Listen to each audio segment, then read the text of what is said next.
Hi everyone, I'm Yongqin Jiao. I'm a staff scientist from the Lawrence Livermore National Lab.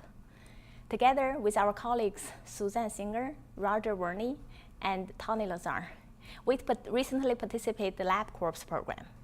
The Lab Corps is sponsored by the Department of Energy, Energy Efficiency and Renewable Energy Office. So the goal of this program is to accelerate the pace of pushing the clean energy technologies from the national labs to the commercial marketplace. So together, we participated as Team Microminers. And our slogan is Microbes, Minerals, and Money. So I am the principal investigator, and Suzanne is the entrepreneur lead. So our industry mentors are Roger Verney and Tony Lazar. So our microminer, we mine rare earths. So what are the rare earths? Rare earth metals are a group of 17 elements that you can find at the bottom of the periodic table. They're chemically similar, and you can often find them in similar geological deposits.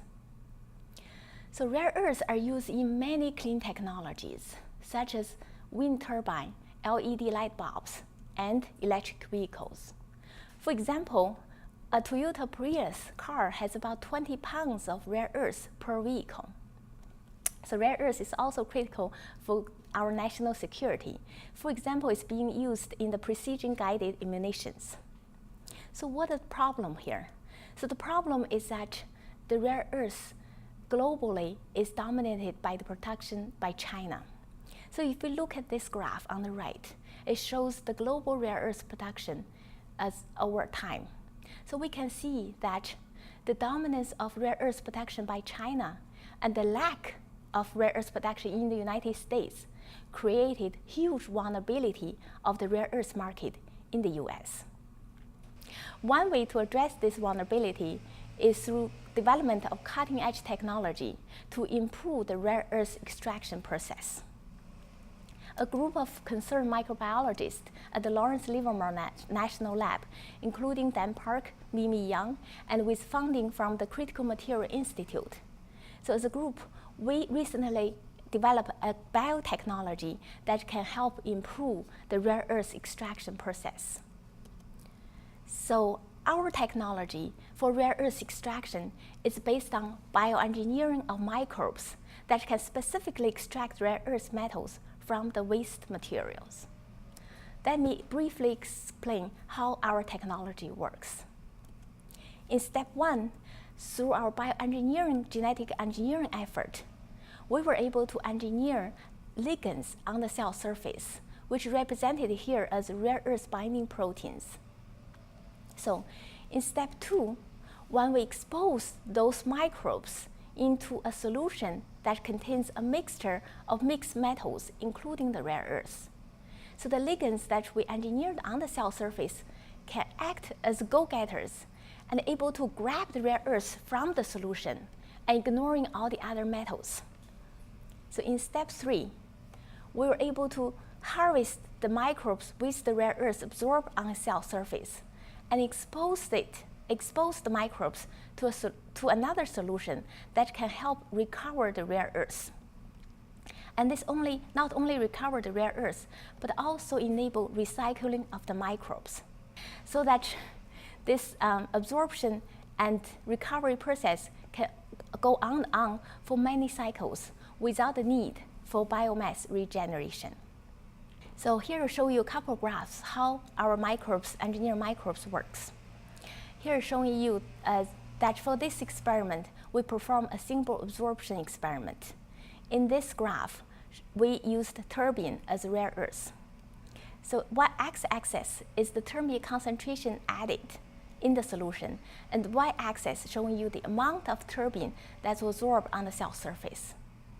And the graph showing you that our engineered microbes in blue columns comparing to the non-native cells without engineering, which in the gray columns. The engineered microbes show several-fold more increase in rare earth absorption comparing to the non-engineered cells.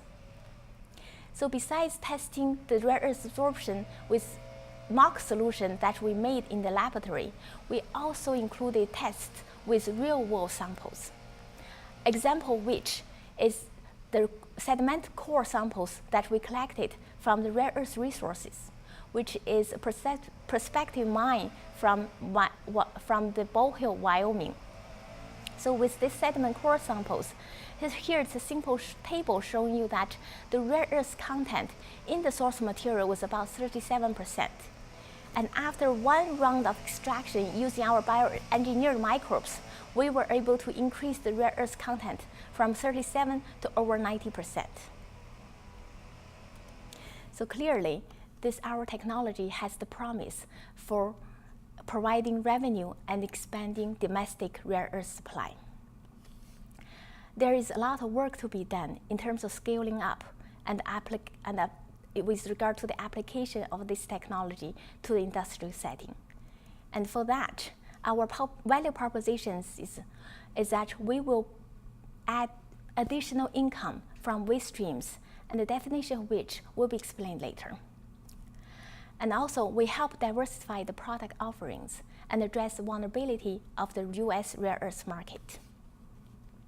So we put it into perspective, comparing to the alternative ways.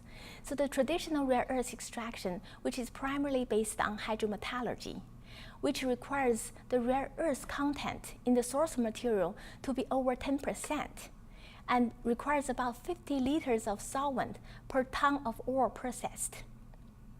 However, comparing to this technology, our microminers technology, based on biosorption, we require several order magnitude lower rare earth content in the source material. And also, there is no solvent required in our technology, which means more environmental friendly. So next, my colleague Suzanne Singer is going to tell you about our customer discovery process and our business model. Hello, I'm Suzanne Singer. I am an energy analyst at Lawrence Livermore National Laboratory, and I'm also the entrepreneur lead for Team Microminers. And so going back to the source materials for this Microminers technology, we really looked at 3 different materials, and that's geothermal, coal ash, and mine tailings. And depending on which source material we choose, that really is the key driving decision for the business model. So 3 different criteria that we really looked at is that the material must have a high enough rare earth element concentration to be economical. It has to be enough material availability to have longevity for the technology, and we want to reduce leaching costs to keep the technology economical. So some of the challenges that we're aware of that we may have to deal with is harsh conditions. So for example, we could have high temperatures or variations in pH level. We need to be able to handle a high throughput of some of these materials, and we realize with each of these that no one-size-fits-all solution. So here's a table that shows the 3 different source materials we're looking at and some of the parameters that helped us choose what we're evaluating. Well, for example, rare earth content, of source material availability, and the different costs associated with using Microminers technology on these different source materials. So because of the high rare earth content and the availability of the source material, we decided to focus on geothermal. Geothermal has such good properties such as rare earth content and source material availability, as well as low cost relative to the other source materials. We decided to focus on geothermal fluids for our first endeavor. So here's an example of how we could partner with a geothermal company. So some of the geothermal concentrations have very high rare earth element content, such as 300 parts per million of some of the most valuable rare earth elements, europium and neodymium. We also want to be able to potentially partner with other mineral extraction processes to make our technology economical.